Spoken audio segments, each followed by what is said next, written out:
दोस्तों, आज हम आपको दुनिया के सबसे तेज और जदीद तैयारे की कहानी सुनाएंगे। एक ऐसा तैयारा जो आवाज की रफ्तार से भी तेज उड़ता था, मगर फिर अचानक एक दिन हमेशा के लिए बंद कर दिया गया। ये कहानी है कॉन्कॉर्ड की, एक ऐसे सफर की जो जदीद टेक्नोलॉजी के उरूज से शुरू हुआ और एक दर्दनाक हादसे पर खत्म हो गया।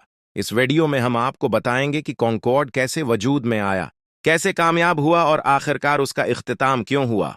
आइए वक्त के पहिए को पीछे ले जाकर उसकी शुरुआत देखते हैं।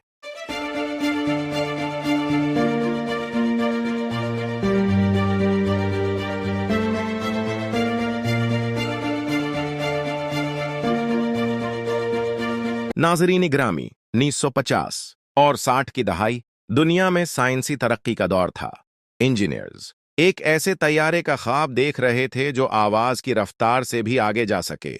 जंगी तैयारों में सुपरसोनिक टेक्नोलॉजी पहले ही मौजूद थी, मगर कमर्शियल फ्लाइट्स के लिए यह तकरीबन नामुमकिन समझा जाता था। लेकिन फिर बरतानवी और फ्रांसीसी इंजीनियर्स ने एक नया मंसूबा बनाया। बर्च आई एयरक्राफ्ट कारपोरेशन (BAC) और एरोस्पेशियल ने फैसला किया कि वो एक ऐसा तैयारा बनाएंगे जो दुनिया में इनकलाब बर्पा कर देगा।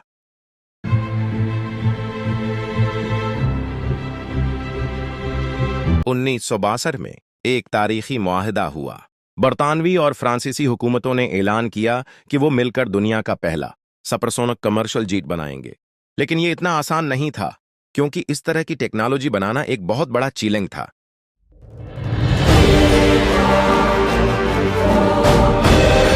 दोनों ममालिक के साइंसदानों और इंजीनियर्स को ईंधन के ज्यादा खर्च, हवा में प्रेशर की शद्दत और शोर जैसे बड़े मसाइल का सामना था। लेकिन सबसे बड़ा चैलेंज ये था कि क्या लोग वाकई इतनी महंगी टिकट खरीदकर सुपरसोनिक सफर करेंगे।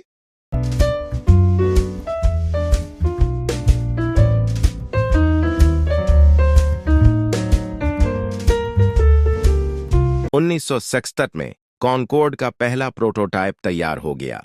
एक खूबसूरत जदीद तैयारा जिसका डेल्टा विंग डिजाइन आम जहाजों से बिल्कुल मुख्तलिफ था। और फिर 2 मार्च 1958 को फ्रांस के पायलट अंद्रे तुर्काट ने कॉन्कॉर्ड को पहली बार फजा में उड़ाया। यह लम्हा हवाबाजी की तारीख में हमेशा के लिए दर्ज हो गया। लेकिन यह तो बस एक आगाज था। क्या यह टेक्नोलॉजी वाकई कामयाब होगी? क्या यह दुनिया को बदल सकेगी? और सबसे अहम, क्या यह हमेशा के लिए उड़ सकेगी? कॉन्कॉर्ड की आजमाइशी प्रवाजें कामयाब हो चुकी थीं और 1976 में उसे कमर्शियल फ्लाइट्स के लिए मुतारफ करा दिया गया। ब्रिटिश एयरवेज और एयर फ्रांस वो 2 एयरलाइंस थीं जिन्होंने कॉन्कॉर्ड को अपने फ्लीट में शामिल किया।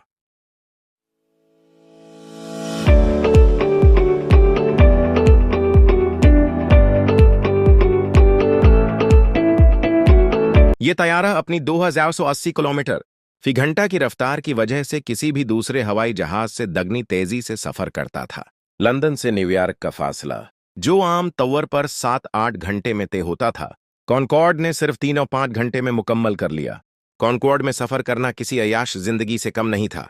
यहां खास मेहमानों के लिए बेहतरीन खाने और शीमपीन सरूस दी जाती थी, और बिजनेसमैन, मशहूर शख्सियात और हुकूमती अहदेदारान अक्सर उसमें सफर करते थे। यह तैयारा सिर्फ एक ट्रांसपोर्ट का जरिया नहीं था, बल्कि स्टेटस संबल बन चुका था। लेकिन इस हैरत अंगेज टेक्नोलॉजी के बावजूद कॉन्कॉर्ड को कई मसाइल का सामना था। सबसे बड़ा मसला था ईंधन की लागत। यह तैयारा इंतहाई ज्यादा फ्यूल इस्तेमाल करता था, जो कि दूसरे कमर्शियल तैयारों के मुकाबले में कहीं ज्यादा महंगा पड़ता था। दूसरा बड़ा मसला शोर की आलूदगी था। जब भी कॉन्कॉर्ड आवाज की हद, साउंड बैरियर पार करता, तो एक जोरदार धमाकी सोनिक बूम पैदा होता, जिसकी वजह से उसे सिर्फ समंदरी रास्तों पर उड़ने की इजाजत थी। उसके अलावा आम हवाई जहाज जैसे कि बोइंग 747 ने मार्केट पर कब्जा जमा लिया था, जो कम कीमत में ज्यादा मुसाफिरों को ले जा सकता था। नतीजा यह हुआ कि कॉन्कॉर्ड एक महंगा और महदूद तबके के लिए मखसूस तैयारा बनकर रह गया। इससे आगे धड़कन तेज कर देने वाली कॉन्कॉर्ड की फ्लाइट जो पेरिस फ्रांस से उड़ान भर रही थी, ये सब हम नेक्स्ट पार्ट में बताएंगे। अगर आपको हमारी ये शॉर्ट डॉक्यूमेंट्री पसंद आए है तो प्लीज लाइक और शेयर जरूर करें।